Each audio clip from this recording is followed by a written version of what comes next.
Welcome, gentle soul, as we continue this quiet journey together. It is a comfort to know you are here, listening, breathing, resting. Tonight, we softly step into ancient wisdom, opening a path that leads toward deep rest and the freedom of release. If you wish, you may notice the hour, the place where you are listening now. There is no need to share it aloud. Simply be aware. In this space, we offer timeless Buddhist teachings, each one a tender key, unlocking calm within the mind and ease within the heart. These teachings are not meant to be understood with effort. They are felt.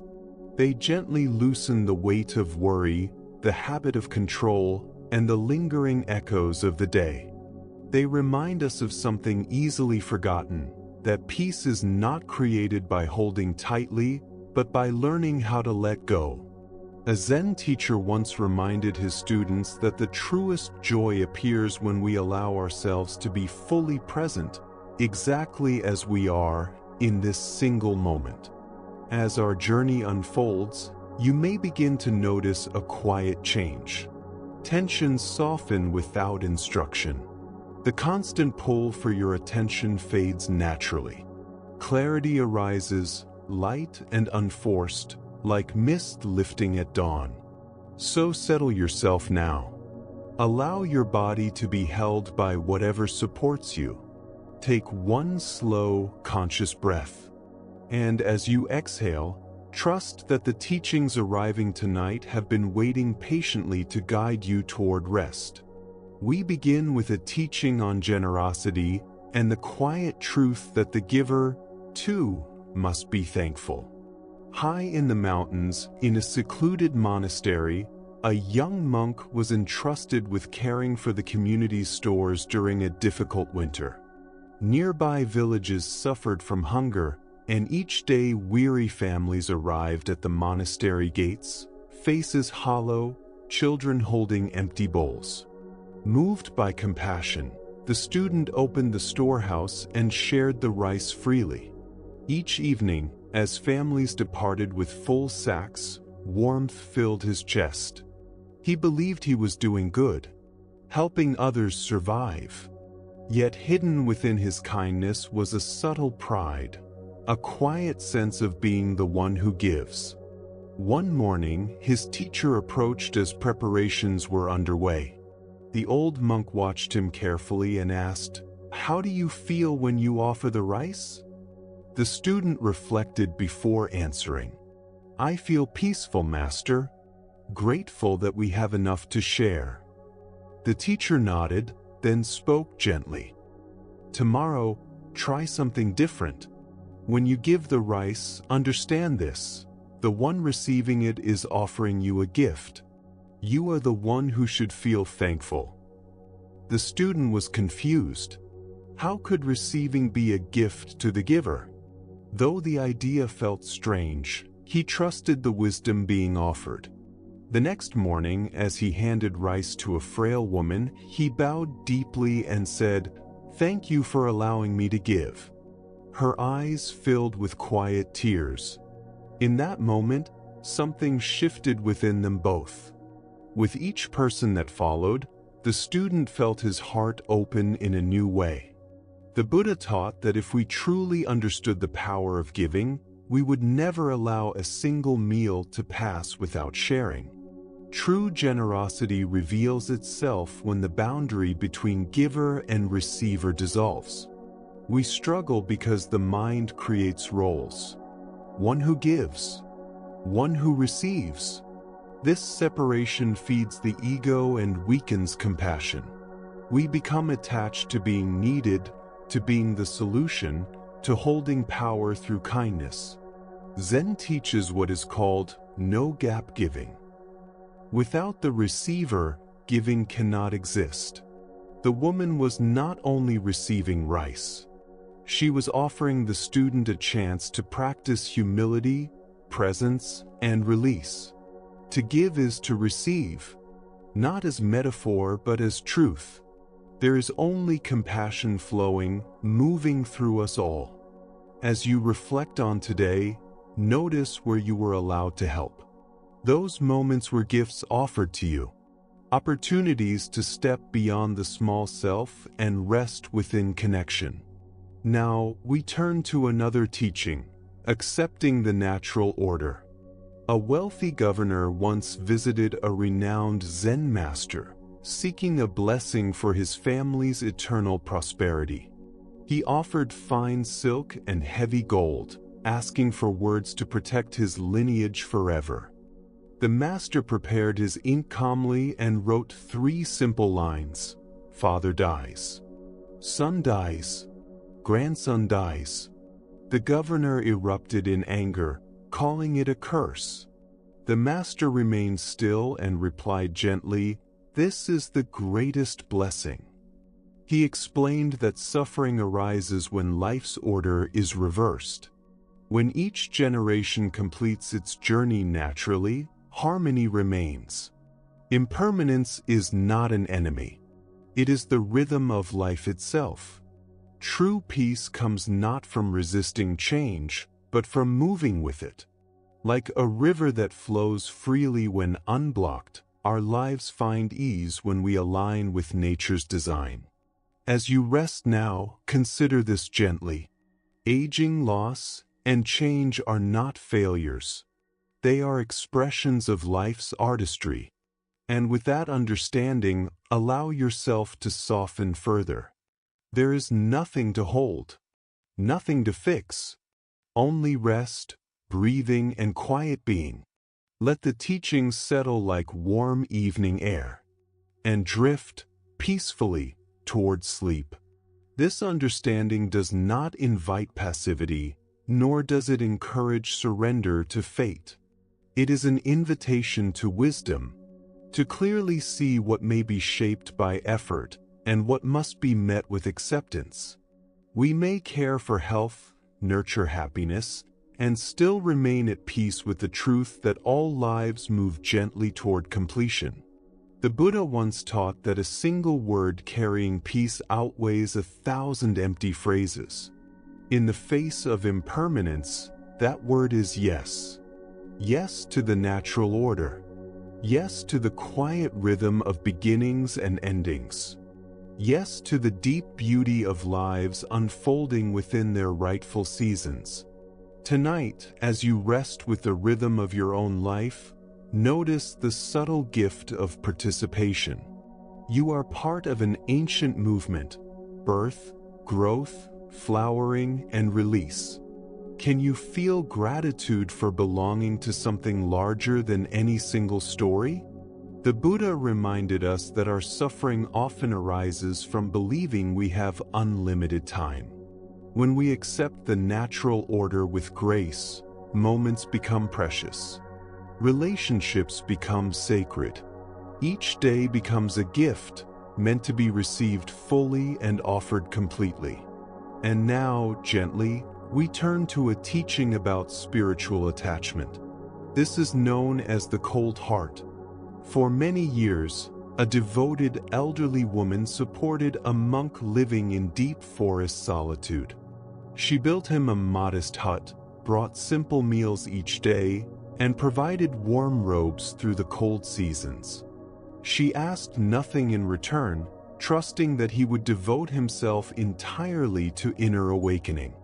As time passed, quiet questions arose within her. Had wisdom matured? Had compassion deepened? Though she never disturbed him, curiosity slowly grew. One day, she decided to observe his understanding more closely. She asked a young woman from the village to visit the monk. Her request was simple yet unusual. "Embrace him suddenly," she said, "and ask what he feels in that moment. Return and tell me his reply." The young woman found the monk seated in meditation, still and unmoving. Without warning, she wrapped her arms around him and whispered softly, "What do you feel now?"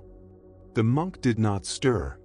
Without opening his eyes, he replied in a distant voice, like a winter tree upon frozen stone, "No warmth remains. The woman returned and repeated his words exactly.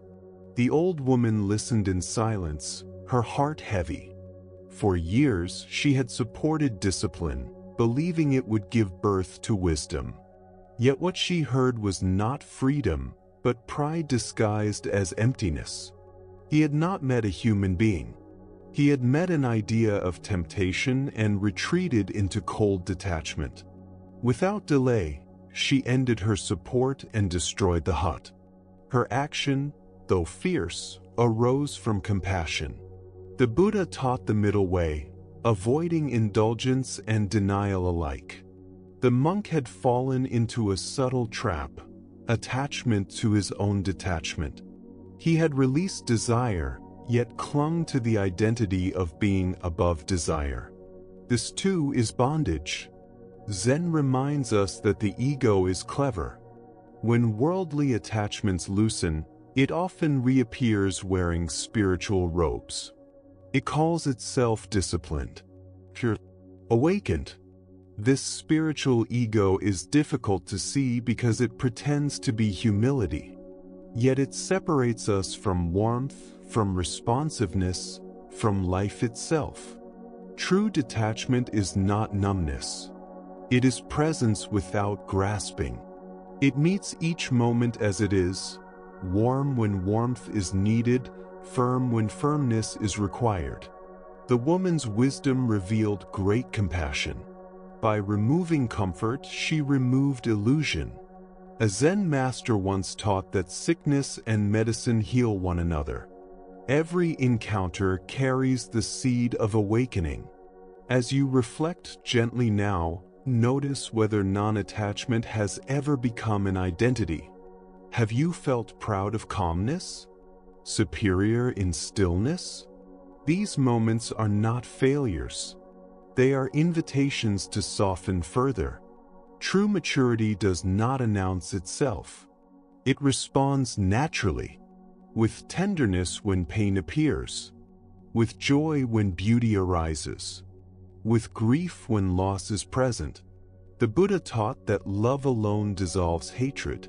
Even spiritual hatred, the rejection of feeling in the name of wisdom, melts in the presence of compassion. Staying human does not obstruct awakening. It completes it. And now we move into another Zen story, one that teaches the power of not receiving what is offered. This is called the unreceived gift. A proud and fiery samurai once heard of a monk said to possess unshakable peace. The claim stirred irritation within him. He decided to test this calm himself. Marching into the monastery courtyard, armor clattering, hand on sword, he shouted insults meant to wound deeply. He attacked the monk's character, mocked his teachings, challenged his honor. Yet the monk remained still, breathing slow, face serene, as if listening to birdsong instead of cruelty. The samurai grew exhausted, his rage unanswered. Finally, confused and breathless, he demanded an explanation. The monk opened his eyes gently and asked one quiet question. If someone offers you a gift, and you refuse it, to whom does it belong? The samurai paused. It remains with the giver, he replied. The master smiled softly. And in that stillness, the teaching began to settle. As you rest now, allow these stories to drift through you like evening air. There is nothing to solve, nothing to hold, only breath, only softness, only the slow return to sleep. Exactly so, the master replied, his smile widening with quiet kindness. You offered me your anger, your harsh words, your hostility. I chose not to receive them. What is not received remains with the one who carries it. The Buddha once taught that holding anger is like grasping a burning coal, intending to throw it at another. The one who is burned is always the one who holds it. At the heart of this teaching is a gentle truth. We are not required to accept every offering placed before us. We always have a choice. Why, then, do we so easily accept the painful gifts others extend? Zen points to familiar patterns within the human mind. We quietly believe that others' opinions define our worth. So when criticism comes, we assume it deserves entry into our hearts. We also mistake reaction for necessity. We think that because words are spoken, they must be taken in. Yet the Master showed another way. We can hear anger without absorbing it. We can see hostility without letting it stain us. The ego, too, plays its part. It feeds on engagement, even painful engagement. There is a strange comfort in conflict, a validation in feeling wronged. The samurai expected a battle. The Master declined the invitation entirely. This is what Zen calls non-reactive awareness. Not indifference, not passivity, but the ability to remain rooted in one's own center while emotions move around us like passing weather. When anger is offered, we may observe it with compassion, without claiming it as our own. Another's pain speaks of their inner struggle, not our value. Their suffering is information, not instruction. A Zen teacher once reminded us that when someone causes us pain, it is because pain is overflowing within them. Understanding this allows us to meet negativity with wisdom instead of defense. As you rest now, notice how this applies to daily life. Impatience on the road, sharp words at work, unspoken tension within family. Each is an offering. None must be accepted. We can remain warm without absorbing chaos, kind without losing balance, open-hearted while honoring gentle boundaries. The Buddha taught that peace arises from within and cannot be found elsewhere. The Master's stillness did not depend on approval or respect. It came from knowing that his true nature could not be shaken. Tonight, reflect softly on the gifts you encountered today. Which did you receive without noticing? Which might you gently leave behind? In learning what to accept and what to release, we discover a peace that remains undisturbed. Now, we turn toward another teaching, one about the heaviest attachments of all. This is known as the weight of a diamond. A prosperous merchant once arrived at a mountain monastery, proud of both his wealth and his spiritual insight. He believed himself free from attachment. His homes were merely shelter, his fine clothes only fabric, his riches simple tools. The Master listened patiently, observing not only his words, but the subtle pride beneath them. When the merchant finished, the Master's gaze rested on a small leather pouch at his belt. "And what do you carry there?" he asked quietly. The merchant's hand moved instinctively to protect it. Inside was a flawless diamond, passed down through generations. Not attachment, he claimed, but wisdom, security, legacy. The Master nodded and asked him to fetch an ordinary stone from the river below. "Carry it for a week," he said. The merchant did so. He carried the stone everywhere, barely noticing it. It held no value, stirred no fear. When he returned, the Master asked him to throw it back into the river. The merchant did so without hesitation. No loss arose. Then the Master spoke gently. "Now do the same with your diamond." The merchant froze. His breath caught. His hand clutched the pouch. This was different. This was everything. The Buddha taught that attachment is the root of suffering. This story reveals the difference between freedom and the illusion of it. We often release small attachments while guarding the deepest ones. These core attachments feel essential: our security, identity, reputation, health, or belonging. We may appear detached while remaining bound at the center. We even use spiritual ideas to protect these bonds, calling fear wisdom and clinging responsibility. The diamond carried generations of meaning. Such weight makes letting go feel like betrayal. Each moment offers a choice: acceptance or resistance, softening or tightening. The monk spent decades feeding dissatisfaction until it became his entire world. Yet change was always possible. A Zen teacher once said that because everything is impermanent, everything can change. The tragedy was not discomfort, but forgetting that discomfort could pass.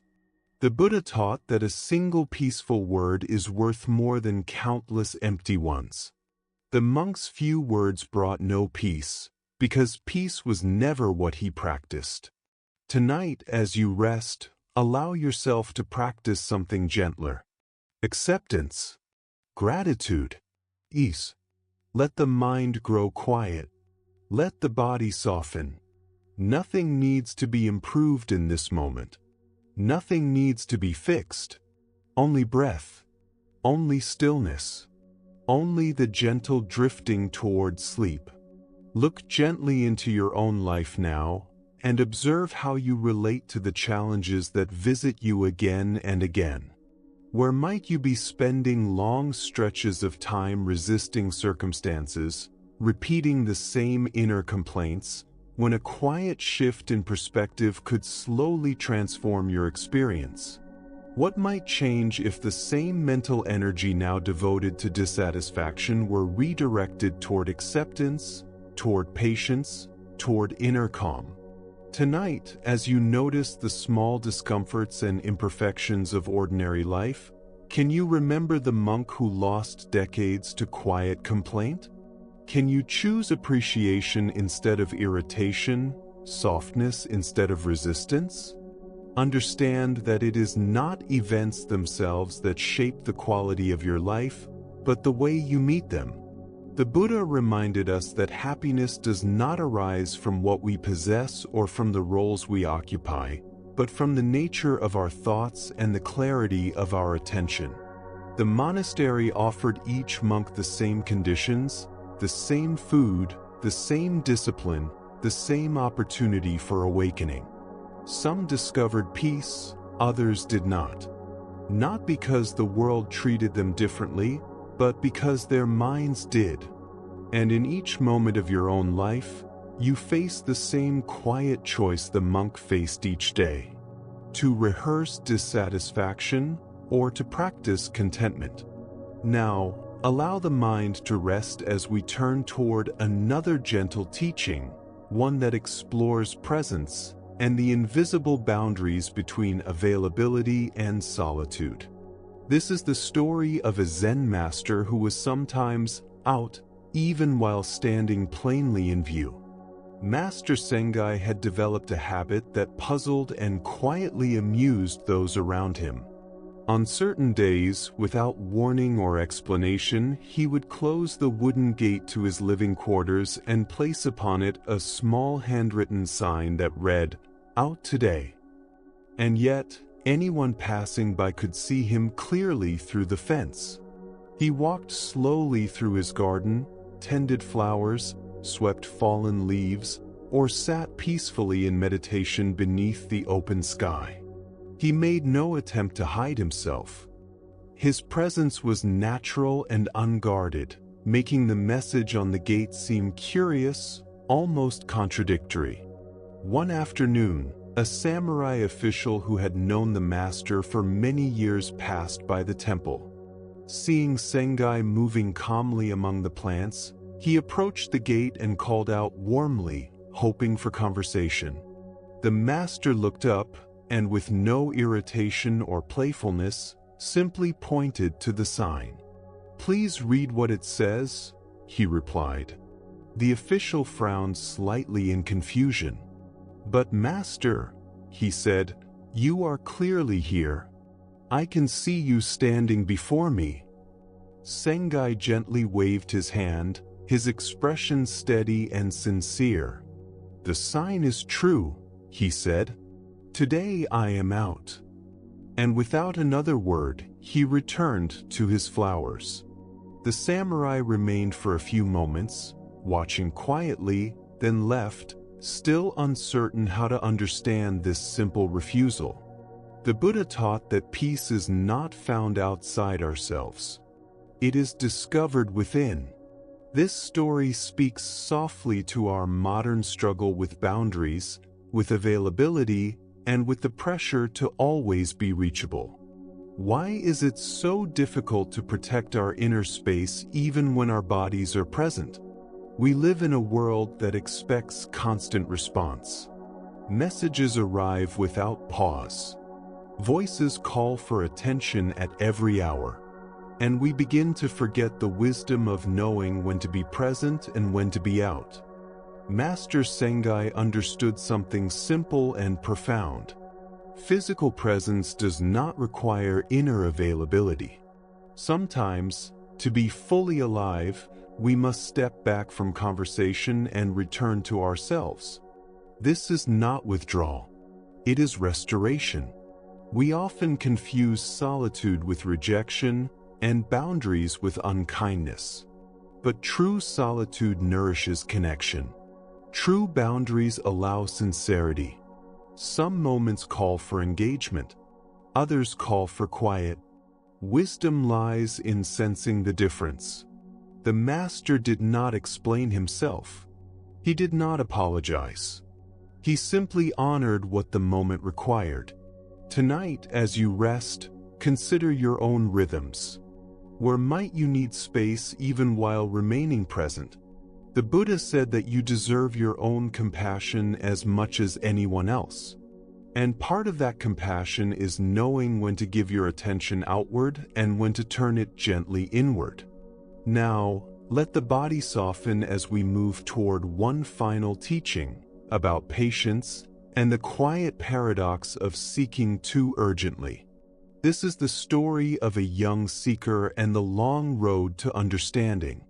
In a peaceful valley surrounded by blossoming trees, a young man heard stories of a renowned Zen master. It was said that those who studied under him eventually touched deep realization. Filled with ambition and longing for change, the young man traveled many days to reach the monastery. When he arrived, tired yet eager, he asked immediately to meet the teacher. The master received him calmly, listening as the young man spoke with intensity. "I am ready to dedicate myself completely," the student said. "If I practice with full effort, how long will it take to find Zen?" The master observed him quietly, then replied, 10 years. The student was startled. 10 years felt impossibly long. "What if I work harder than anyone else?" he asked. "What if I meditate more, study more, and push myself without rest?" The master paused, then answered gently, "In that case, 20 years. The young man's face slowly tightened with confusion. A quiet frustration began to surface within him. Nothing he was hearing seemed to make sense. How could greater effort possibly lead to slower progress?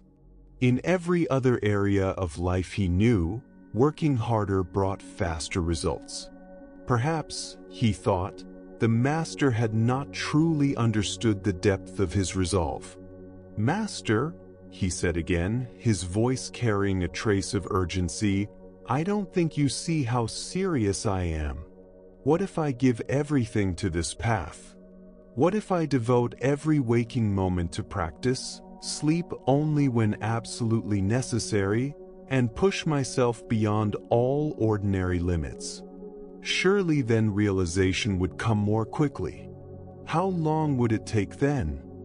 Without hesitation, the master answered, 30 years. At this point, the student was completely bewildered. Agitation rose within him like a tightening knot. Nothing aligned with his understanding of learning or achievement. "Master, I truly do not understand," he said, no longer able to hide his disappointment. "Each time I promise greater effort, you say it will take longer. This feels entirely backwards. Why do you say this?" The master looked at him with deep kindness, the way a parent might explain something essential to a beloved child. "When you keep one eye fixed on the goal," the master said softly, "you have only one eye left for the path." This simple sentence carried the weight of ancient wisdom. A journey of great distance begins with a single step, not with rushing toward the destination. From this exchange emerges a profound teaching about the paradox of spiritual seeking. Why does intense fixation on attainment so often slow our inner growth? Zen wisdom points to several subtle obstacles created by excessive striving. The first is divided attention. When part of the mind is constantly measuring progress, judging how close or far we are from an imagined future, we cannot fully inhabit the present moment practice that actually gives rise to awakening. Consider learning music. If half your attention is consumed by worrying about when you will be good enough, that energy is no longer available for listening deeply, for sensing rhythm, for feeling tone. Music is born from intimacy with the present moment, not from anxious anticipation of future skill. The second obstacle is what Zen calls the gaining mind. This subtle grasping turns practice into a transaction. We meditate to get enlightenment. We cultivate compassion to become better people. We study wisdom as something to collect. In doing so, we split ourselves in two: who we are now and who we think we must become. The Buddha gently reminded us that what we seek is not separate from where we stand. Awareness is not something we acquire. It is something we recognize. This is why urgent seeking often defeats itself. When we chase awakening as if it lies somewhere ahead, we quietly assume that this moment is insufficient. Yet Zen teaches that the very mind that seeks is the awareness it longs to find. Look gently at your own life.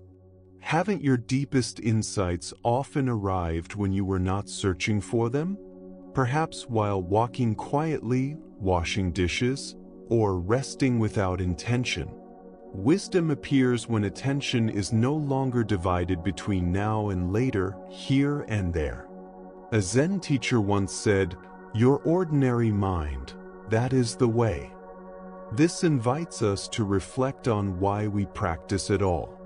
Are we practicing to become someone else, or to recognize who we already are? The student's misunderstanding was not his longing for truth, but his belief that truth existed outside the present moment. Each attempt to hurry only carried him farther from natural awareness. It is like chasing your own shadow. The faster you run, the more it escapes. In Zen, there is a practice known as just sitting. No gaining, no agenda, no reaching. This does not mean a lack of dedication. It means complete presence. As you rest tonight, notice how often the mind rushes ahead, imagining who you should become, what peace should look like, what understanding should feel like. Gently return both eyes to the path. You may discover that what you thought awaited you at the end has been quietly present in every step. The Buddha expressed this truth simply: there is no path to happiness. Happiness is the path.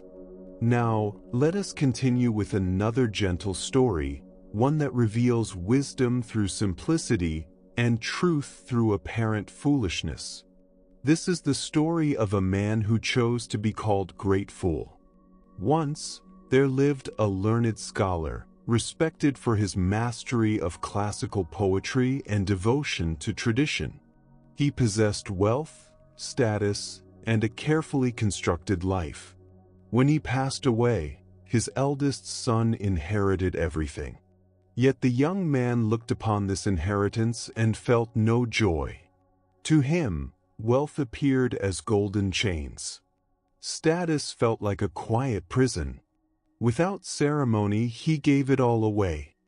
He took a new name, Great Fool, and walked away from comfort to seek what could not be owned. With nothing but sincerity, he wandered in search of true understanding. Eventually, he found a teacher and devoted himself to practice. When realization came, he did not cling to it. He continued wandering, meeting other masters, allowing his insight to be refined. In time, he returned home and lived simply. His robe was patched. His bowl served every purpose. To many, he appeared to have lost everything. Yet children gathered around him effortlessly. They sensed his openness. They trusted his presence. Once, while playing hide-and-seek, the children forgot him. He waited patiently until nightfall, unbothered, unashamed. "I am waiting to be found," he said calmly. When asked why he loved children so deeply, he answered, "They have no falsehood." Though he lived simply, his calligraphy became treasured.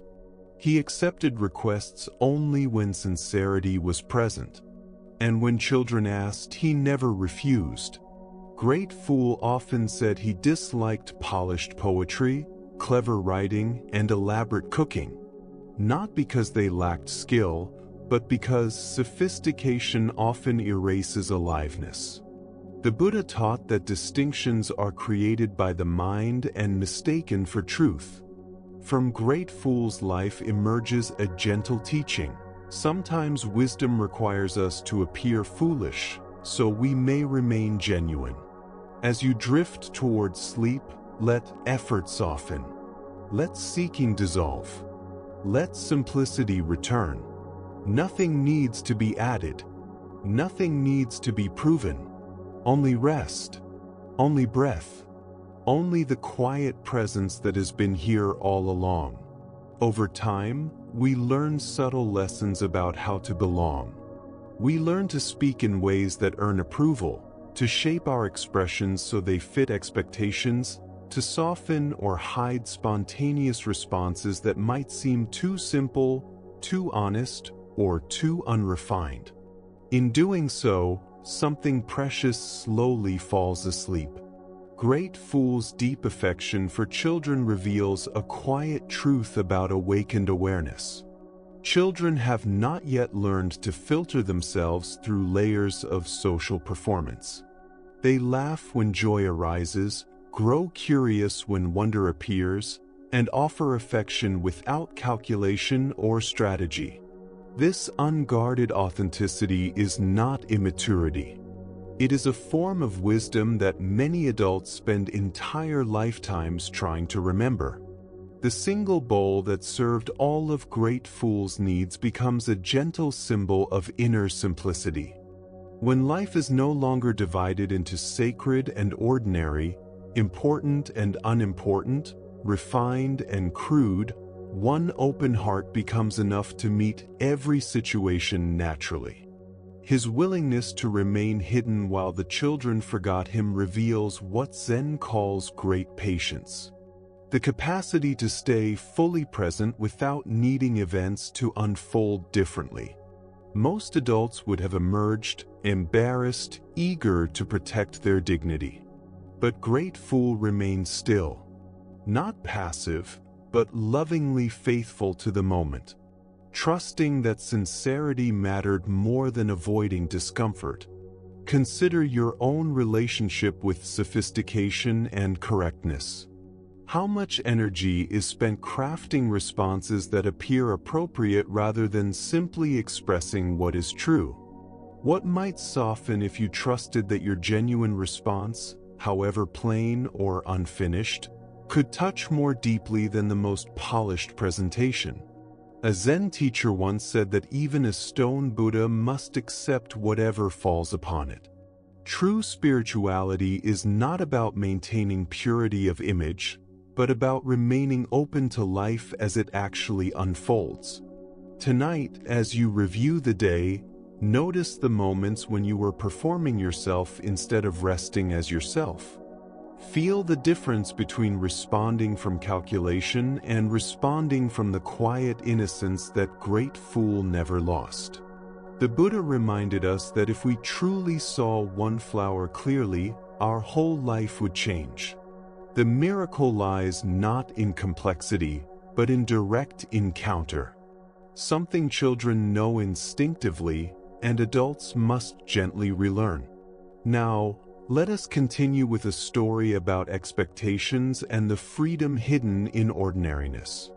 This is the story of a seeker who nearly missed awakening because he was searching for something extraordinary. In the garden of a small Zen temple, morning light filters through bamboo leaves.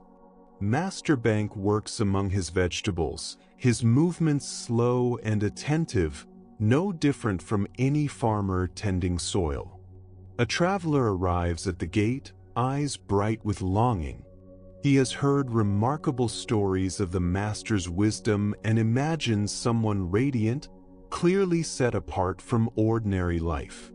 Seeing the gardener, he asks politely, "Could you tell me where I might find the great Master Bank?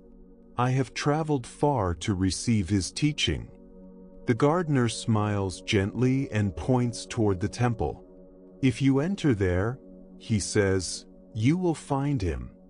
Inside, the traveler discovers the same man now seated in the teaching place. Gardener and master are one. Confusion turns to offense. Surely a true master would not soil his hands. This ordinary man cannot be who he seeks. Accusations arise. Anger tightens the seeker's voice. Master Bank quietly stands and sits on the floor instead. "Well," he says softly, "now there is no Zen master in the chair." The Buddha taught that when we cling to images of holiness, we miss what stands before us.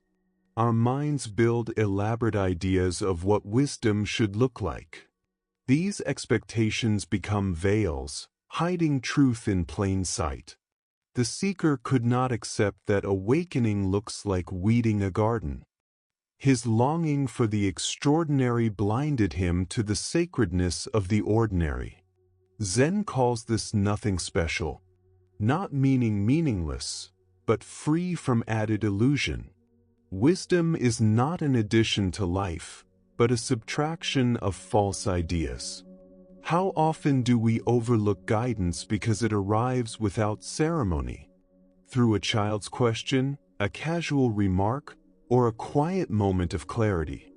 The Buddha said, "Look within. You are the Buddha." Not as praise, but as instruction. Spiritual practice is not about becoming exceptional, but about being fully ordinary with complete awareness. Pulling weeds with presence is no less sacred than meditation. Offering teachings is no more enlightened than washing vegetables. As you rest now, notice your expectations soften. Wisdom may already be present in the simplest moments, waiting only for openness. Now we turn to a final gentle story about generosity and the recognition of what cannot be stolen. Master Ryoan lived in a small mountain hut, owning almost nothing. No valuables, no stored security, only what was necessary. One night, a thief entered quietly, searching every corner. He found nothing. Frustrated and ashamed, he prepared to leave. Then a gentle voice spoke from the dark. "Wait." The master rose, removed his thin bedding and offered it. "You've come a long way," he said calmly. "Please take this." The thief accepted the gift, overwhelmed by kindness. As he departed, the moon rose, shining through the open window. Master Ryoan gazed at it and smiled. The moon remained untouched. The Buddha taught that happiness does not diminish when shared. True wealth cannot be taken. As you drift towards sleep, feel what remains when nothing is held. Quiet. Awareness. The moon in the window was never at risk. Master Ryoan's reply to the intruder reveals a person who had realized that true richness is not measured by what one gathers, but by the depth of one's kindness, the softness of one's heart, and the quiet ability to appreciate beauty without claiming ownership. His instinct to offer something to the disappointed thief reflects a rare understanding of abundance. Instead of feeling harmed by someone who had come to take, he felt concern for someone who clearly lacked. His simplicity did not lead to fear or defensiveness, but became a wellspring of generosity. Why is it that we so often meet the idea of theft with anger, resentment, and a longing for punishment, rather than with compassion for the desperation behind the act? This response arises because we identify our possessions as extensions of ourselves. When something is threatened, we feel that our safety, value, or identity is under attack. Yet Master Ryoan's reaction points toward a different way of relating to material things, one rooted in care without clinging, stewardship without attachment. His brief poem about the moon carries the deepest lesson of the story. The thief could remove cloth from the hut, but he could not take the master's sense of wonder, his quiet joy, or his ability to see beauty in the natural world. These inner treasures, peace, contentment, sensitivity to beauty, exist beyond the reach of loss or harm. The moon resting in the window symbolizes what life gives freely to all who are willing to notice: mystery, stillness, and a kind of wealth that grows when shared. The thief departed with fabric that would one day fray and fade, while the master remained connected to a source of joy that never diminishes. This contrast reveals the difference between having and being. Possessions demand guarding, invite worry, and can vanish in an instant. But the qualities cultivated within awareness, gentleness, gratitude, calm, become stronger each time they are expressed. We may recognize this same pattern in our own lives. When something is taken from us, do we dwell only on what is missing? Or do we remember our capacity to respond with clarity and compassion? Can we notice moments where generosity is possible, even when our instinct is to protect and defend? The story also speaks to the nature of true safety. Master Ryoan felt secure not because he possessed barriers or locks, but because he held nothing he feared losing and everything that truly mattered within. His sense of safety arose from inner sufficiency, not external accumulation. Zen practice nurtures a form of appreciation that does not seek to possess, to admire without claiming, to enjoy without controlling. When we can look at the moon without needing to own it, we touch a kind of wealth untouched by circumstance. Often we assume that living simply means living with less joy, but this story suggests the opposite. Letting go of excess attachment opens the door to deeper forms of richness. The intruder's quick departure hints that something shifted within him. To be met with kindness instead of anger, openness instead of resistance, may have unsettled his entire understanding of value and security. Such moments plant seeds that may quietly grow long after the encounter ends. This reveals the quiet power of unexpected responses. By answering attempted harm with spontaneous generosity, Master Ryoan created a moment of grace capable of reshaping how another human being sees the world. As you rest tonight, consider what you fear losing most, and what you hold as your greatest treasure. Can you see the difference between what can be taken and what remains untouched? What would it mean to invest your energy in qualities that expand through sharing rather than diminish through loss? The Buddha taught that in the end, three things matter: how fully we lived, how deeply we loved, and how gently we learned to release.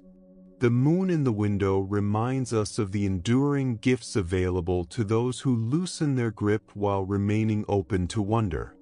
From this understanding, we move now into another teaching, one about acceptance, natural cycles, and the meaning of true prosperity. This is the story of the wealthy merchant and the master's blessing. A prosperous trader had amassed great fortune through years of careful negotiation and strategic choices. His family owned land, controlled commerce, and held influence throughout the region. As age approached, his thoughts turned increasingly toward the future of his descendants. Seeking assurance, he decided to visit a Zen master whose insight was said to reach beyond ordinary understanding. Approaching with respect, adorned in fine garments, the merchant made his request. He asked the master to write something powerful, words that would ensure happiness and prosperity for generations. He offered unlimited payment, believing the greatest blessings could be purchased. The master listened in silence, observing both the wealth before him and the concern beneath it. After a quiet moment, he agreed and prepared his brush. The merchant anticipated elaborate wisdom or sacred phrases promising lasting success. Instead, the master wrote only 7 words. Father dies. Son dies. Grandson dies. The merchant reacted with shock and anger. This was not the blessing he expected. He protested, questioning why such grim words were offered in place of prosperity. The master met his anger with calm and explained gently. If a child dies before a parent, he said, the suffering is unbearable. If a grandchild dies before their parent, the pain disrupts the natural flow of life. But when generations pass in proper sequence, each living fully before yielding to the next, harmony is preserved. This, he explained, is the truest form of prosperity. Impermanence, the Buddha taught, is sacred. Accepting life's natural rhythm brings more peace than any fortune ever could. Much suffering arises not from change itself, but from resisting it. The merchant's idea of success had been bound to wealth and inheritance. The master pointed instead to a deeper blessing, a family allowed to live and die in harmony with the natural order. Seen this way, death is not a failure, but a completion. The blessing was not dark, it was compassionate. It wished freedom from unnatural loss and the quiet dignity of life unfolding as it should. Tonight, as you reflect on those you love, consider this wisdom. True prosperity may not be found in avoiding life's endings, but in meeting them with understanding and peace.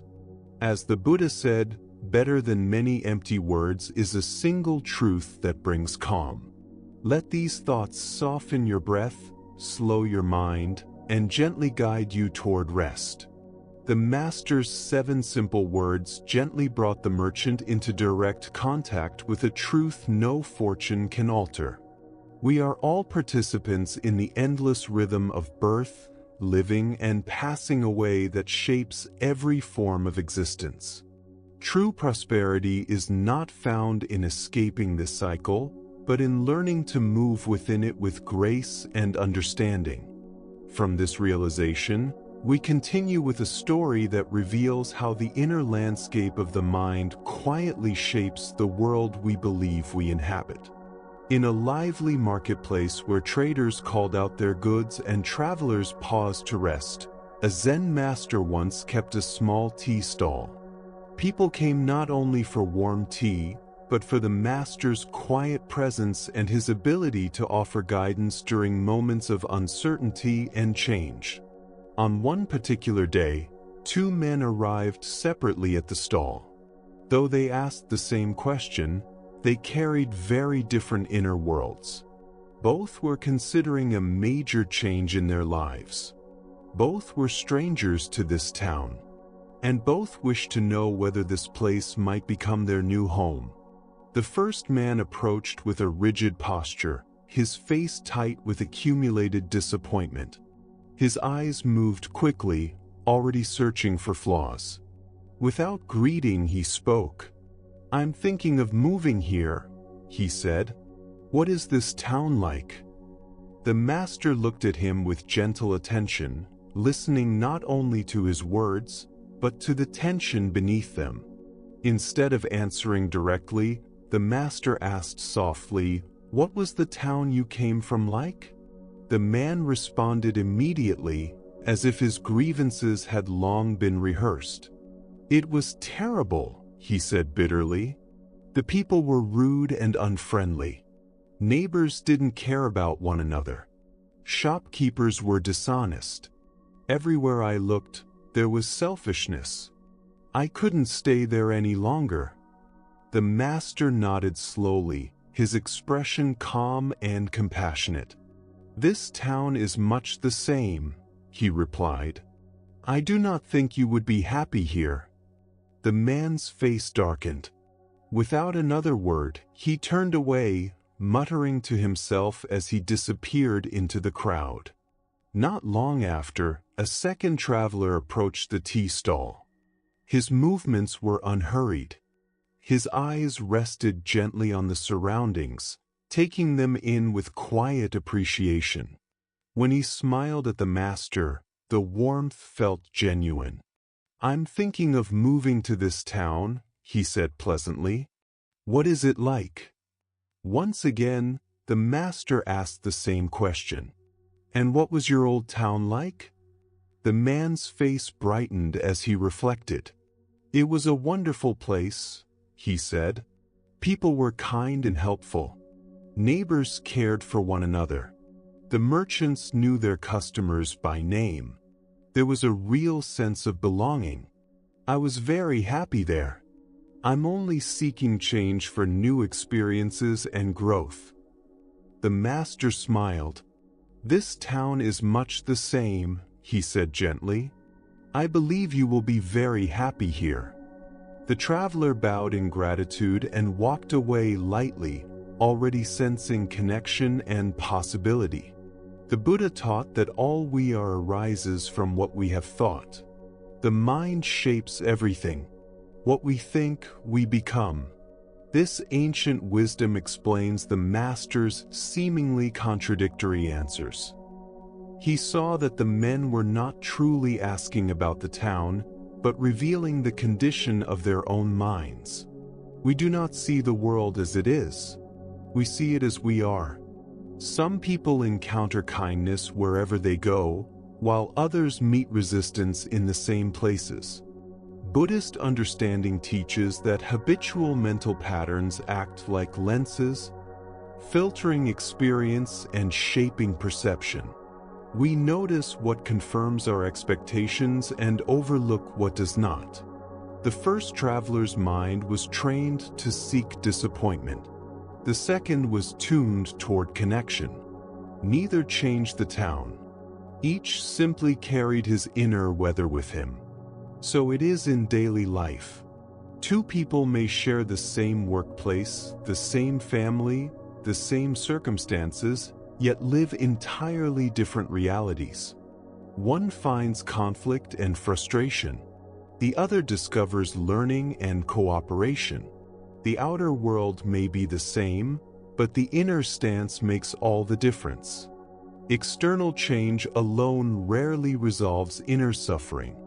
If we move without understanding ourselves, we bring the same struggles along.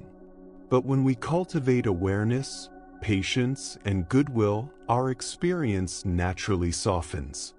As you rest tonight, notice the lens through which you tend to view the world. Are you searching for what is wrong, or allowing space for what is kind? The Buddha reminded us that transformation begins not by changing circumstances, but by refining awareness itself. From here, we turn to another teaching, one that reveals the difference between true compassion and outward religious display. This is the story of the temple gate. Long ago in Japan, there lived a wealthy merchant named Heisman. Though he possessed great fortune, his heart remained tender to the suffering of others. Unlike those who clung to wealth, he used his resources to relieve pain wherever he encountered it. When winter brought hunger, he provided food. When floods destroyed bridges, he funded their repair. When illness left the elderly alone, he ensured they received care and medicine. His generosity arose naturally, without expectation of praise. His reputation for kindness spread far beyond his home, and even in his final wishes, he arranged for his wealth to continue serving those in need. One autumn morning, a Buddhist monk arrived at Heisman's door. His robes were elegant, his speech polished. With deep bows, he spoke of building a grand temple gate that would honor the Buddha and bring great merit to its donor. Heisman listened quietly. When the monk finished, the merchant laughed softly, not in ridicule, but with clear understanding. "Venerable one," he said gently, "I help people because I cannot bear their suffering. Tell me, what pain does a temple without a gate endure? And what suffering does the Buddha experience from its absence?" The question hung in the air, inviting silence, reflection, and rest. The monk hesitated, clearly unsettled by such calm honesty. Searching for words, he replied, "But sir, a temple gate shows reverence. It reflects prosperity. It draws more followers." "Ah," Heisman said softly, his smile unchanged. "Then this gate would polish the temple's image, not ease a single wound." He paused, letting the silence speak. When children are hungry and monks seek ornament, which better serves the Buddha's way, feeding the children or building the gate? The monk bowed and departed without a donation, perhaps carrying with him a teaching far richer than gold. The Buddha once said, "If you truly care for yourself, you will not harm yourself through unwholesome action." These words illuminate the quiet difference between true compassion and spiritual display. Authentic compassion arises naturally from understanding our shared humanity. Spiritual performance, by contrast, often grows from the ego's hunger for recognition, status, and praise. Why do we so easily confuse ceremony with practice? Zen teaching points to a subtle trap. We become attached to the outer forms of spirituality and forget their purpose. Like the monk seeking a gate, we may admire symbols of devotion while overlooking the suffering directly before us. A beautiful temple can inspire reverence, yet it offers little if the heart within it remains closed. Another trap is performative spirituality, practicing faith to appear virtuous rather than to lessen suffering. This may take the form of elaborate rituals while simple kindness is neglected, or public generosity paired with private indifference. Often, we complicate what is simple. The Buddha's teaching is clear: reduce suffering, cultivate wisdom, awaken compassion. Yet the mind builds layers of doctrine and display that obscure this truth. Like decorating gates while hunger persists, we invest in complexity while ignoring basic human needs. These patterns are not distant or ancient. They appear quietly in modern life. We may donate to faraway causes while ignoring the loneliness of a neighbor. We may attend sacred gatherings while speaking harshly to those closest to us. We may meditate for hours while withholding patience and kindness at home. Zen teacher Shunryu Suzuki reminded us, in the beginner's mind there are many possibilities. When the heart is simple, compassion responds naturally. When we become experts in spiritual form, we risk forgetting why we began. True practice always softens the heart. Any activity, no matter how sacred it appears, that increases separation, judgment, or self-importance moves us away from awakening. This does not mean ceremony has no value. Its value lies in whether it opens the heart and inspires care for others. A temple gate serves the Buddha only when it welcomes all beings equally, not when it stands as a monument to wealth while others lack what they need. The Buddha taught, hatred never ends through hatred. Only love ends hatred.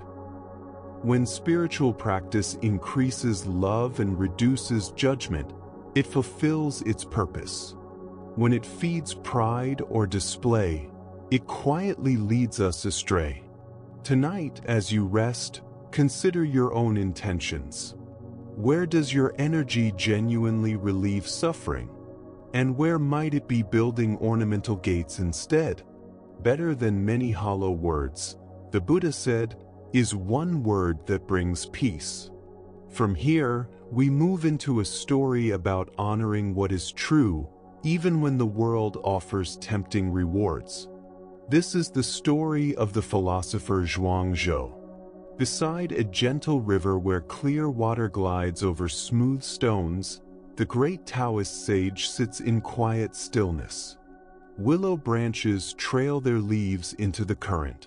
Sunlight warms his simple robe as he watches the water's endless movement, finding in its flow a mirror of life's constant becoming.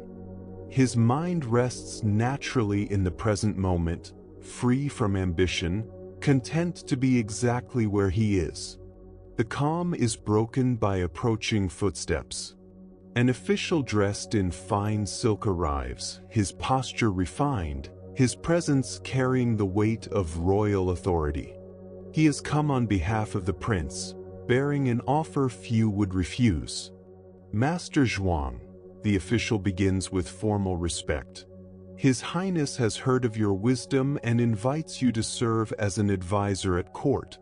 You would hold great influence, live in comfort, and shape decisions affecting countless lives. Such an honor is granted to very few. Zhuangzhou continues to watch the river. The water speaks softly to the stones. Fish glide without concern for titles or recognition. The world moves effortlessly, indifferent to ambition. A long silence passes. The official shifts uneasily, wondering if the sage has even heard him. At last, Zhuangzhou speaks, his voice calm and unhurried. I have heard, he says softly, still watching the river move, that the prince owns a very old turtle shell. It is said to be 2,000 years old. The official brightens, encouraged. Yes, he replies. It is one of the kingdom's most sacred treasures. It is wrapped in silk, placed in a carved box, and honored with great reverence in the palace. Zhuangzhou slowly turns his gaze from the water and looks at the man before him. Tell me, he asks gently, if that turtle had a choice, what do you think it would prefer?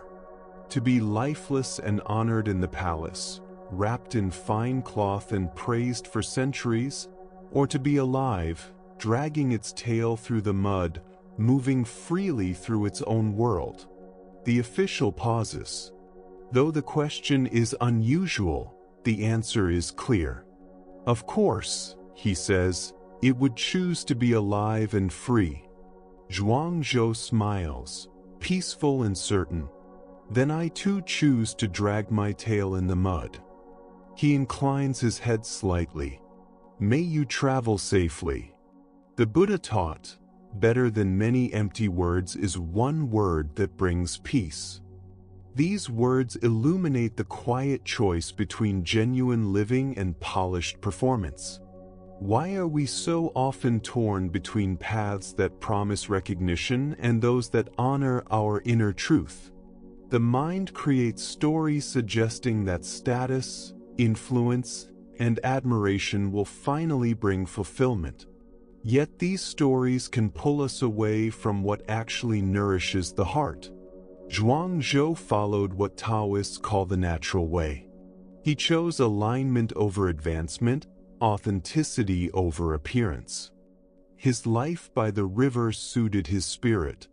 To accept the court's offer would have required abandoning his true nature, a kind of living death disguised as honor. This story speaks softly to anyone who has felt pressure to pursue a path that feels misaligned, a promotion that demands compromise, a lifestyle that brings comfort but suffocates joy, a role that looks successful but feels empty. The turtle shell represents success that costs us our aliveness. When we trade inner freedom for external praise, something essential is lost. Ajahn Chah taught that suffering does not come from lacking, but from wanting too much. Peace grows when desire loosens its grip. Zhuangzi trusted the flow of life rather than forcing outcomes. His days unfolded naturally, guided by presence instead of ambition. This does not mean rejecting all responsibility, but choosing carefully what allows our deepest self to breathe. Some are called to visible leadership. Others serve quietly, deeply, without recognition. The wisdom lies in knowing which path is truly yours. Consumer culture whispers that happiness lives in more status, more praise, more control. Wisdom traditions remind us that contentment arises from harmony with who we are. Zen Master Linji urged his students to become people of no rank, free from needing to be somebody special. Tonight, as you rest, notice where life invites you to be honest rather than impressive. Perhaps your true work is simpler than you imagined. Sometimes it looks like dragging your tail through the mud. And sometimes, that is freedom. From here, we turn to a teaching about impermanence and patience. A young student had been practicing meditation with sincere effort. Each morning and evening he sat quietly, following his breath just as he had been taught. Some days were gentle. Others were restless. Recently, everything felt wrong. On one difficult morning, his mind would not settle. Thoughts raced. His legs ached. Sleep pulled at him, then irritation. After a short time, frustration overtook him. He went to find his teacher. The old monk was in the garden, pulling weeds in the early light. "Teacher," the student said heavily, "my meditation is terrible. I can't focus. My body hurts. My mind won't stop. Everything feels broken." The teacher listened quietly, hands still in the soil. Then he said simply, "It will pass." And he returned to his work. The student stood confused. No advice. No correction. Only 3 words. Days passed. The student kept sitting. Slowly, the storm softened. The body adapted.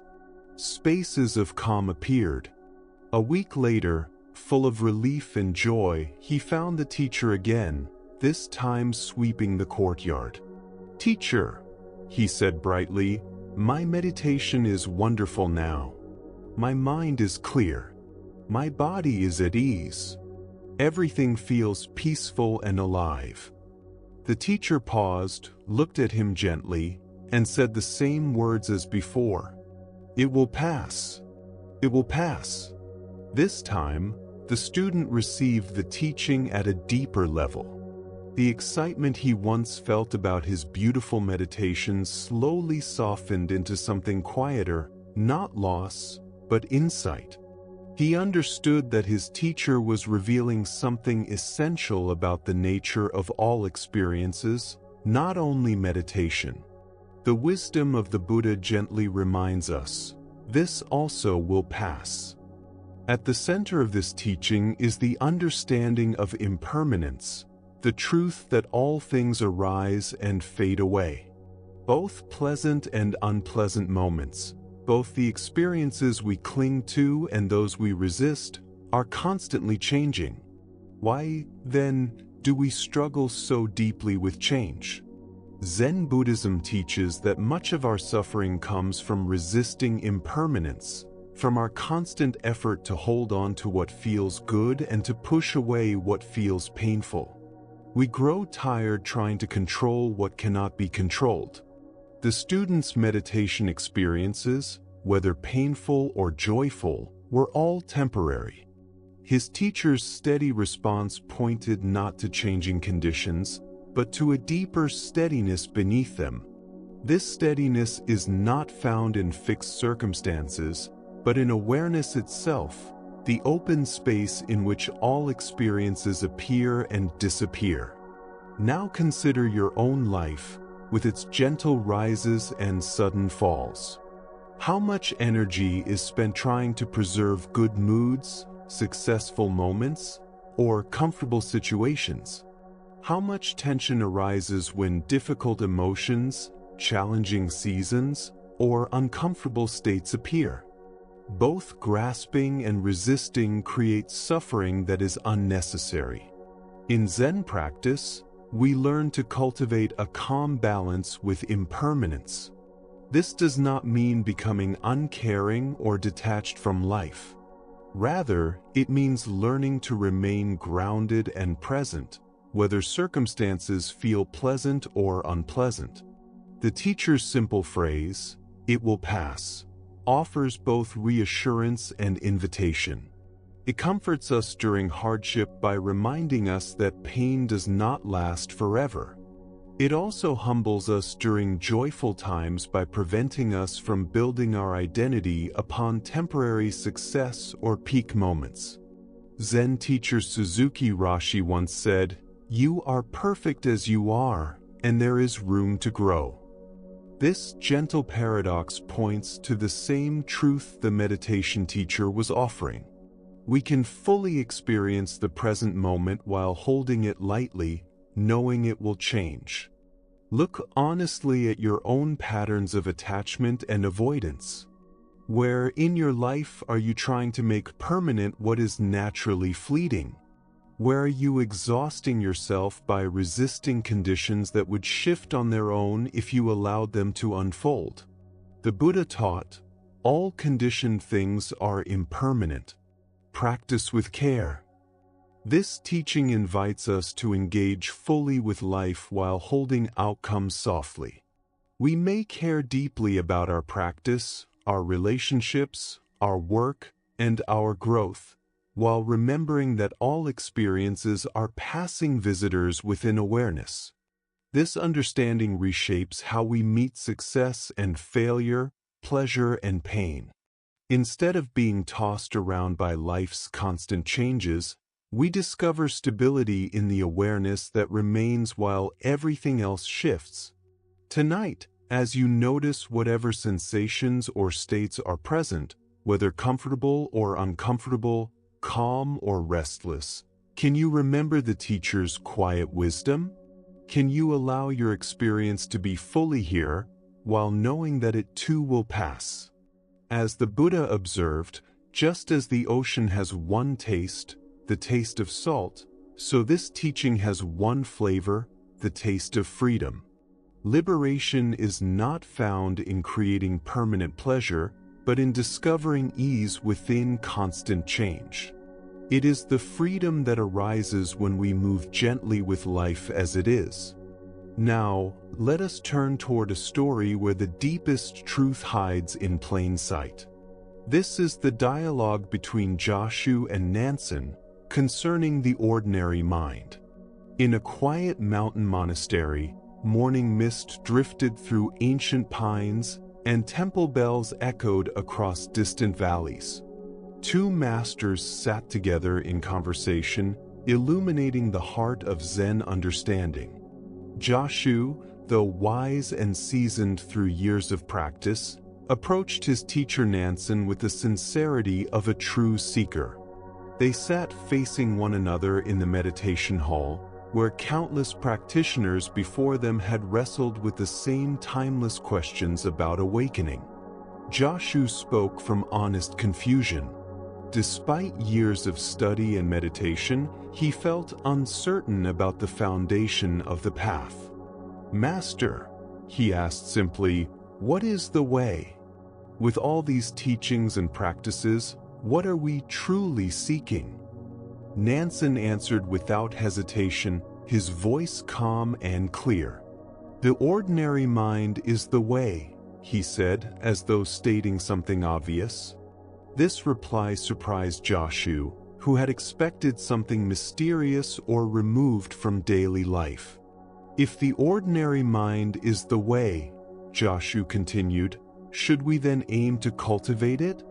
Should we strive toward it?" Nansen gently shook his head. "If you try to direct yourself toward it," he said, "you move away from it. The moment you attempt to grasp the ordinary mind, it becomes special and therefore no longer ordinary." Joshu felt caught in confusion. "But Master," he asked, "if we do not try to attain anything, how can we know that this ordinary mind is truly the way? How can it be recognized at all?" Nansen's final words cut through all confusion with quiet clarity. "The way is beyond knowing and not knowing. Knowing turns it into an idea, which is illusion. Not knowing turns it into emptiness, which misses its living presence. When the way is realized without doubt, it is like vast open space, holding everything within it. How could there be distinctions between sacred and ordinary, right and wrong?" At that moment, something relaxed within Joshu. The searching mind released its grip, and a deep clarity appeared. Not the clarity of learning something new, but the recognition of what had always been present. The Buddha's teaching reminds us that there is nothing to seek and nothing to gain. Everything is already here. The heart of this teaching is the realization that what we search for is not a special state, but the simple awareness that is listening right now. Why is it so difficult to accept that the ordinary mind is the way? Zen Buddhism teaches that we are conditioned to believe truth must be dramatic, mystical, or separate from daily life. And yet, awakening quietly waits within the most ordinary moments, gently present, just as you rest, breathe, and slowly drift toward sleep. We often imagine enlightenment as a permanent state of joy, a radiant cosmic awareness, or even extraordinary powers. Yet in truth, awakening is far simpler than these ideas. It is the natural condition of awareness when the layers of striving and seeking gently fall away. Very often, our spiritual search becomes the very barrier we are trying to cross. Like someone anxiously searching for glasses already resting on their nose, we tire ourselves chasing what has never been missing. The effort to reach a special spiritual state creates a subtle division. There is a seeker here and something imagined to be found somewhere else. There is the ordinary self and an idealized awakened version we believe we must become. But pause now and notice how your mind is functioning in this moment. Thoughts arise, then fade. Sensations appear within the body. Sounds arrive at the ears and dissolve into silence. Emotions move softly through awareness. This effortless unfolding of experience is what Nansen called the ordinary mind. It is already complete, not because it achieves anything, but because it is the open field in which all experiences come and go. Zen master Huangbo taught that this everyday mind is the way itself. Right now, without searching for anything, without grasping for results, this mind that perceives, feels, and thinks is Buddha. Its simplicity is exactly why it is so often overlooked. We tend to look past it, hoping for something more dramatic, more impressive. The great openness Nansen described is not an empty void. It is the spacious awareness that holds all experience. Like the sky that remains unchanged whether clouds gather or drift away, this awareness stays steady as joy and sorrow, clarity and confusion, calm and restlessness arise and pass. Nothing disturbs its fundamental nature. When this is understood, our relationship with practice begins to change. Instead of striving to reach a higher state, we learn to recognize what is already here. Instead of escaping ordinary life, we discover the quiet wonder hidden within it. The sound of rain becomes as sacred as a temple bell. Washing a cup becomes as meaningful as sitting in meditation. In Japanese tradition, there is an aesthetic known as wabi-sabi, the appreciation of imperfection and impermanence. This gentle reverence for the ordinary reflects the same wisdom Nansen offered. The way is not found in polished perfection, but in life exactly as it unfolds. Tonight, as you simply rest in awareness, aware of these words, aware of your breathing, aware of distant sounds, can you recognize this ordinary awareness as what you have been seeking all along? Can you soften the effort to become something else, and allow yourself to be exactly as you are? The Buddha taught, peace comes from within. Do not seek it outside. The way is not a destination ahead of you, but the ground already beneath your feet. When you accept the ordinary mind as Buddha mind, you discover that the spiritual journey was never about going somewhere new, but about recognizing where you have always been. As we continue through the quiet wisdom of Zen, let us now turn to a teaching that reveals the subtle difference between passive surrender and active compassion. This is the parable of the lion and the fox. In a land where drought had lingered for many months, where people and animals alike struggled to survive, there lived a man whose heart longed deeply for spiritual understanding. Each day he prayed with intense devotion, asking for wisdom and awareness that would bring stability and success into his life. His prayers were sincere, yet filled with urgency and fear. He had tried many paths, many jobs, many plans, yet none had given him the peace he desired. As his resources diminished, his frustration grew heavier. There must be a hidden truth, he thought. Some spiritual key that will unlock abundance and peace. One night, exhausted from prayer, he fell into a deep sleep and dreamed. In the dream, a clear and powerful voice spoke to him. Go into the forest tomorrow morning. There you will find what you seek. He awoke with a heart full of hope. This dream felt different, more real, carrying a calm authority. At dawn, he gathered simple supplies and walked toward the ancient forest near his village. 4 hours he wandered among tall trees and winding paths, searching for a sign, a teacher, a revelation. The air was cool, scented with wild flowers, yet his anxious mind could not fully receive its beauty. As the sun climbed higher, exhaustion led him to rest beside a small stream. Sitting on a smooth stone, he wondered if he had misunderstood the dream. Then he noticed movement between 2 large rocks nearby. In the shade lay a fox, resting peacefully. But the fox had no legs. Where its limbs should have been were only old scars. Still, the animal appeared healthy and calm, not starving or distressed. The man was astonished. How could such a creature survive in the wilderness? Sensing meaning in this sight, he hid quietly and watched.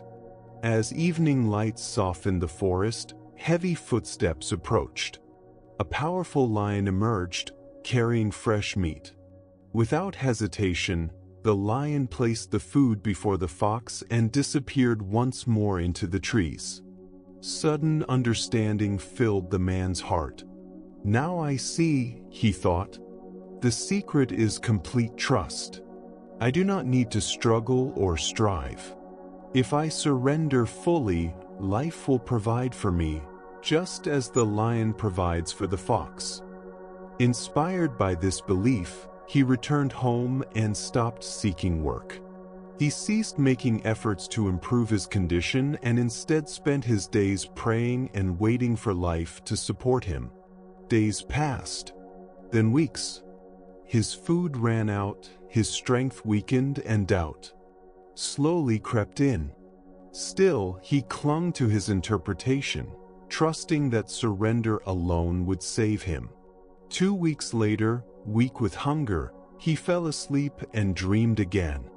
The same voice spoke, gentle yet firm. "Fool," it said, not in anger, but in compassion. "Be like the lion, not like the fox."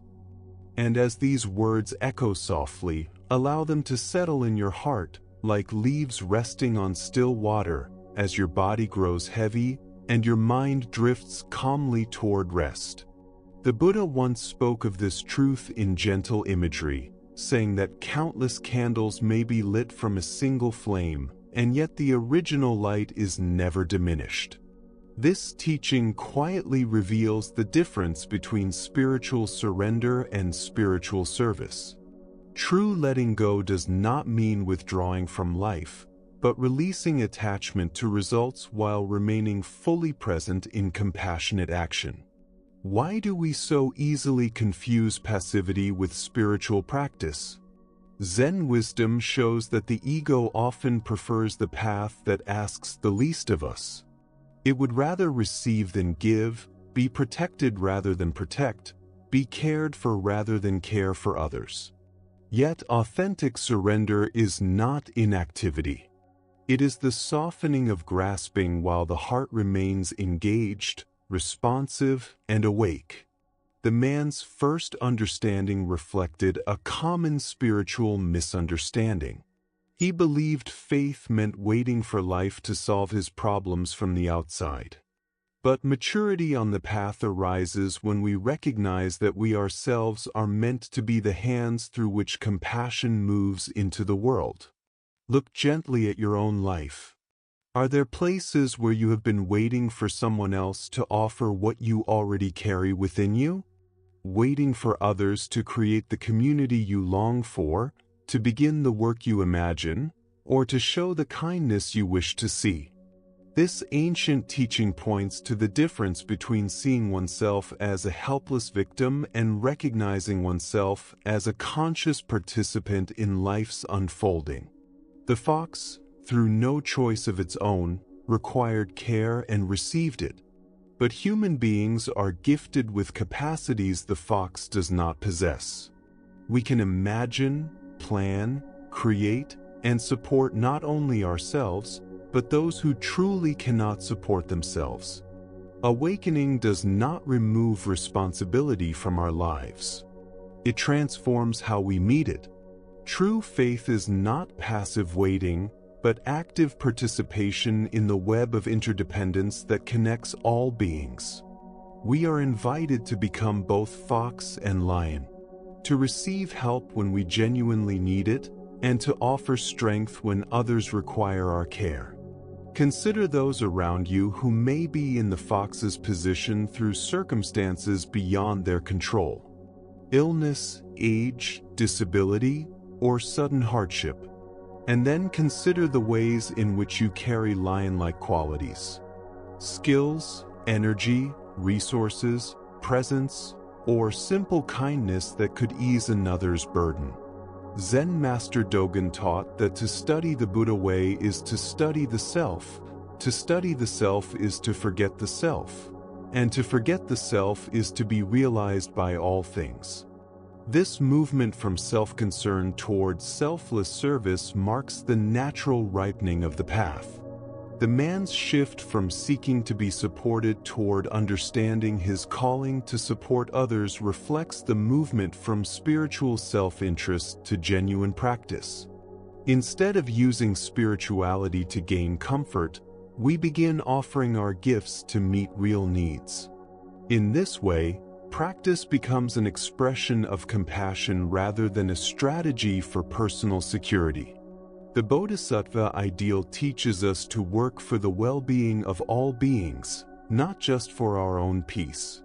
This does not mean neglecting our own needs, but holding them within a wider field of care.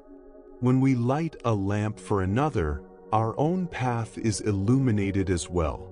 Often the fulfillment we seek arrives quietly when our attention turns outward. Slowly crept in. This teaching also invites us to reflect on our motivation for practice itself. Are we seeking awakening as a refined form of self-improvement? Or are we cultivating clarity and kindness so we may serve life more deeply? Are we asking to be provided for, or are we asking how we might become a source of provision for others? The voice in the dream corrected the man not with blame, but with compassion. His misunderstanding was not a failure, but a necessary step in learning. Sometimes we must touch our own helplessness before we can recognize our ability to help. Tonight, as you rest, can you sense how your gifts may be meant not only for your own safety, but for the well-being of others? Can you feel the difference between a path focused on what you can receive and one shaped by what you can offer? The Buddha taught that caring for others is caring for oneself, and caring for oneself is caring for others. The lion feeding the fox symbolizes the natural flow of compassion that arises when we truly see our interconnection. By becoming lions when we can, we ensure that help will appear when we truly need it. Let us now continue with a story that reveals the quiet power of innocence and the transforming force of gratitude. It is the story of the kind ferryman. At a remote river crossing where the current ran swift and dangerous, there lived a ferryman known throughout the region for his cruelty. He chose this work not to serve travelers, but because the isolation allowed him to exploit those who depended on his boat. Anyone who wished to cross the river had no choice but to trust him. When Master Ryokan, a monk known for gentleness and simplicity, arrived at the crossing, the ferryman saw an easy target. He helped the monk into the boat with false courtesy, hiding his cruel intentions behind polite gestures. As they reached the center of the river, where the current was strongest, the ferryman began to rock the boat violently. Water splashed over the sides as he tried to provoke fear and desperation. He expected panic, pleading, or resistance. But the master remained calm. He neither protested nor struggled, meeting the danger with the same quiet acceptance he brought to all of life. Frustrated, the ferryman pushed him into the cold river, expecting to watch him fight helplessly against the current. Yet the monk did not thrash or cry out. He allowed the water to carry him, trusting its movement without resistance. Seeing this, the ferryman was suddenly overcome with fear. What had been cruel amusement became real danger. Acting quickly, he pulled the monk from the river and returned him safely to the boat. The master, soaked but unharmed, looked at the ferryman with sincere gratitude. Bowing deeply, he thanked him for saving his life, praising his compassion and swift action. The ferryman stood in silence, shaken. The monk's gratitude was genuine, untouched by anger or blame. In that moment, the ferryman saw himself not as a villain, but as someone capable of kindness. The Buddha taught that hatred is never ended by hatred, but only by non-hatred. This timeless truth reveals how innocence and gratitude can transform even the darkest intentions. The monk's response shows the difference between unconscious ignorance and conscious innocence. He did not deny what happened, but chose to meet it with a heart free from resentment. In doing so, he transformed the encounter itself. As these words settle gently, like ripples fading on quiet water, allow your body to soften and your breath to slow, resting in the calm space where understanding and compassion quietly meet. He was not ignorant of the ferryman's cruelty.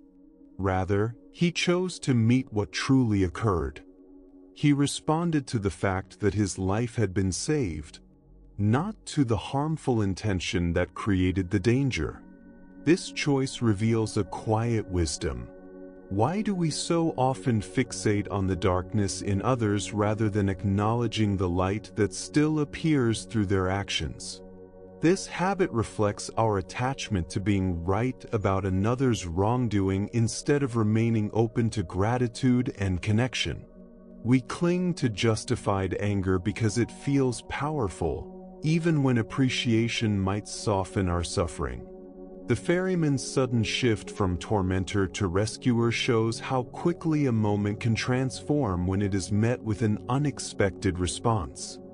His fear, upon seeing the monk truly in danger, awakened compassion that had been buried beneath cruelty. The monk's innocence created space for this deeper humanity to surface. This ancient teaching speaks to forgiveness, not as forgetting harm, but as choosing which aspect of a complex moment we allow to shape our heart. The monk could have centered his experience on being thrown into the river. Instead, he focused entirely on being lifted from it. That single choice shaped not only his peace, but also the ferryman's understanding of who he could become. Here we see the difference between conditional and unconditional gratitude. Conditional gratitude depends on perfect motives and pure intentions. We are thankful only when kindness is flawless. Unconditional gratitude honors what is helpful, even when it arises from tangled or imperfect causes. Life offers many moments like this. A harsh remark that carries a hidden truth. A difficult relationship that also becomes a teacher. A painful season that quietly strengthens the heart. When we focus only on injury, we miss the medicine that arrives alongside it. The monk's response also reveals the creative power of innocent perception. By seeing the ferryman as a rescuer rather than an enemy, he offered him a new mirror. Sometimes people grow into the goodness that others truly see in them. Zen practice trains this gentle discernment. Not denial of reality, but a conscious choice of emphasis. When we attend to what heals rather than what harms, we invite more healing to unfold. The ferryman's silence in the face of gratitude revealed how deeply we are affected when someone responds in a way we do not expect. The monk's innocence disrupted the story of blame and punishment. It created a moment of grace where fear and cruelty dissolved into care.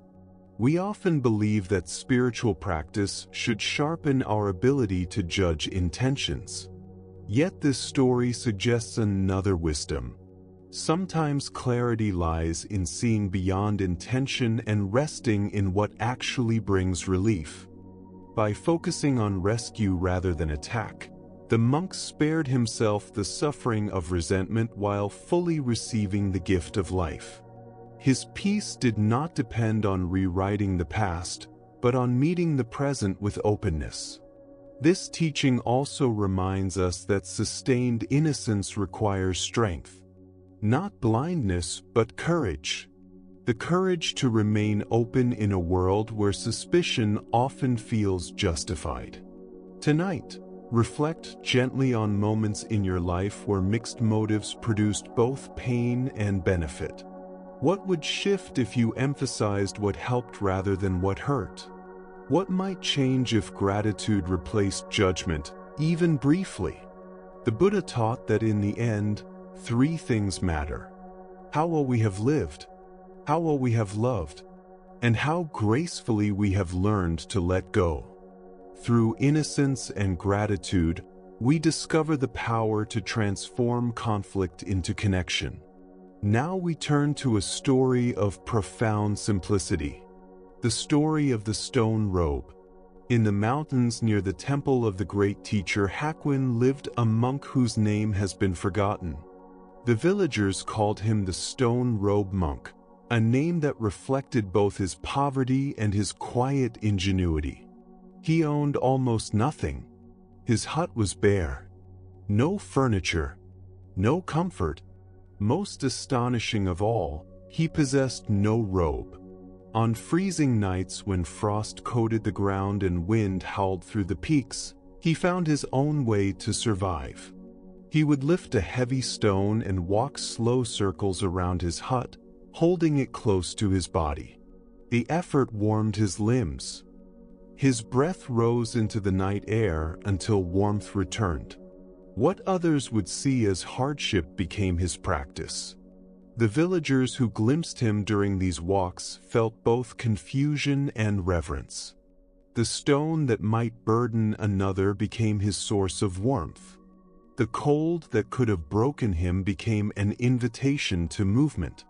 From time to time, he visited Master Hakuin. They sat together in silence, sharing what needs no words. Then he returned to the mountains as quietly as he came. One day, he vanished. No one knows where he went or how he died. But the stone remains before his abandoned hut, worn smooth by seasons, bearing witness to a life of deep contentment.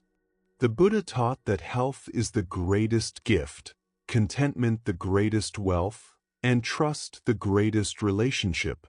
This story reveals that true richness has nothing to do with possessions, and everything to do with how we meet our circumstances. We struggle with simplicity because we are taught that comfort must come from outside. Better conditions, more things, easier lives. The stone robe monk discovered something else. Acceptance unlocks creativity. There is a difference between poverty of spirit and voluntary simplicity. Poverty resents what is missing. Simplicity works lovingly with what is present. The stone symbolizes skillful means. When we stop arguing with reality, we discover how to move within it. What would happen if the challenges in your life became raw material instead of resistance? A traffic jam becomes breathing. A small room becomes freedom. A limitation becomes wisdom. The monk's disappearance reminds us that true impact is not measured by legacy, but by presence. He left no teachings, no followers, only a stone. And yet the stone continues to teach. Tonight, as you rest in whatever comfort or discomfort surrounds you, feel the possibility of warmth arising not from more, but from acceptance. The Buddha taught that very little is needed for happiness. It is already within you. As we come to the end of this journey, notice the quiet that has opened inside. This peace was not given. It was uncovered. It has always been here. As your breath softens and your body grows heavy, remember that freedom begins when we put down the hot coal. When we stop clinging. When we allow ourselves to rest. Sleep now gently. This stillness will remain with you.